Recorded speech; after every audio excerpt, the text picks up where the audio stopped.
Hi, I'm Amy and I'm a master gardener, and I wanted to show you around my garden. It's early December and there's a lot that's going on in the garden still. So if you are thinking about winter gardening, I think it's great. I mean, gardening during the warm season's fantastic, but if you can garden in the winter, it's really good for keeping your spirits up, and there's so many good vegetables you can grow in the winter. So first, we'll start with the least wintry of the vegetables, Swiss chard. It actually doesn't withstand much below freezing, but with a little bit of protection, you can be eating chard well into December in our climate by London. So all I've done for mine is I covered it with this mini hoop tunnel. So it's like PVC tubing, and it's pounded into the ground with some rebar. So it's anchored into the ground, and then I just put some greenhouse plastic over top of that, and then I anchored it down so the plastic doesn't blow away, just with random pieces of wood and rocks. So it's very low tech, but it's done a great job. If I didn't protect the chard, it wouldn't be good anymore, it'd be frozen. So just with a little bit of protection, if we look inside, you can see there's some very nice leaves of chard that are still, it's all beautiful still. So I've got several weeks of this. With protection, it can go down at least to -5. We've had -6 here, and it's fine. And if you get some snow on top of the greenhouse, then that helps to insulate it even more. So this is a fantastic way. And it actually grows in here. I've been picking it, and it's been regrowing because it gets nice and warm in the greenhouse on sunny days. Okay, I'm going to take you to another part of the garden. Okay, we're over in another part of the garden, and here I am with some arugula. It's also known as rocket, and this is a salad green. You can also cook it, put it on pizza, whatever. It's delicious.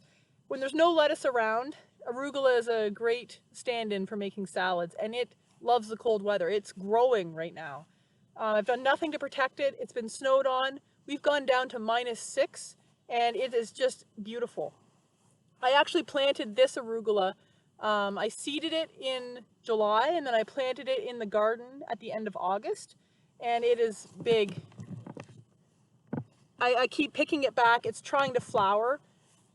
So I have arugula that grows in the garden like weeds. So I let the arugula that I plant in the springtime, I let it go to seed, and then those seeds grow this time of year. So there's arugula all over the place because I can't get enough of this stuff.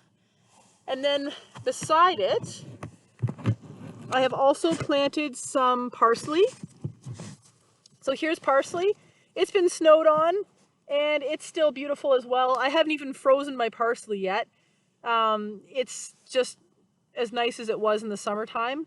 So this can withstand some great cold temperatures. And then we also have some onions, some scallions that I will take you to, and they're just right beside the arugula. So here we have some scallions in the ground. So these scallions were planted at the same time as the arugula, and they are, I won't eat them now because I have scallions from the summer that are growing, but these ones will overwinter, and I'll be able to eat them in the springtime. So in March or April, they'll be a nice size and great eating. So I will take you to another part of the garden with some cabbages. Okay, I am now beside some kale, and this kale I've just started to eat. There's a bunch of plants around me here. It's one of the last things in the garden to be killed by the cold, so I don't start eating it till the very end. So this is been snowed on, and it's completely fine. Sometimes I find it doesn't even get cold enough to kill it, it'll just get desiccated. So if we have a lot of cold winds, if you try to eat it in like January or February, it'll be crunchy and dry, but it's not necessarily like cold damaged. So this is beautiful.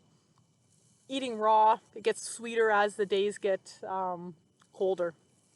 And then we have beside it, there's some broccoli still.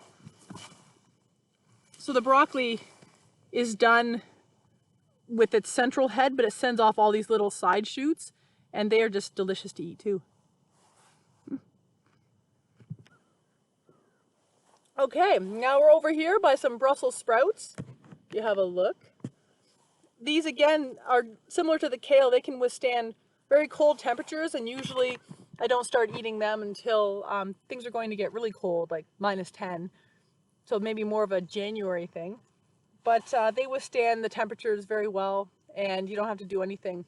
Just leave them out there, which I like. And then, just on the other side, we have some leeks, and I just love leeks. So I grew two different types of leeks, summer leeks and winter leeks. The summer leeks don't withstand the cold as well, but they grow faster. So I've eaten all the summer leeks, and now I'm just left with these winter leeks. And actually, the ones I'm showing you aren't the biggest size, but they're very tasty, very sweet. And these will last all winter in the garden, but I find that the outer layers tend to get mushy because they're getting cold damaged. So I like to eat them early. So I'm eating them now, even though you could wait until February or March to eat them. I just start eating them until they're gone. So that's it for the winter garden. I hope I've given you an idea for what it looks like. You're basically just planting plants that can withstand cold, and then you just leave them until all the other plants are gone and you're left with just these plants. I wouldn't eat kale and leeks in the middle of summer when there's tomatoes and eggplants and peppers to eat. But when those are gone, sure, I'll eat some kale. Why not? So I hope you'll give winter gardening a try.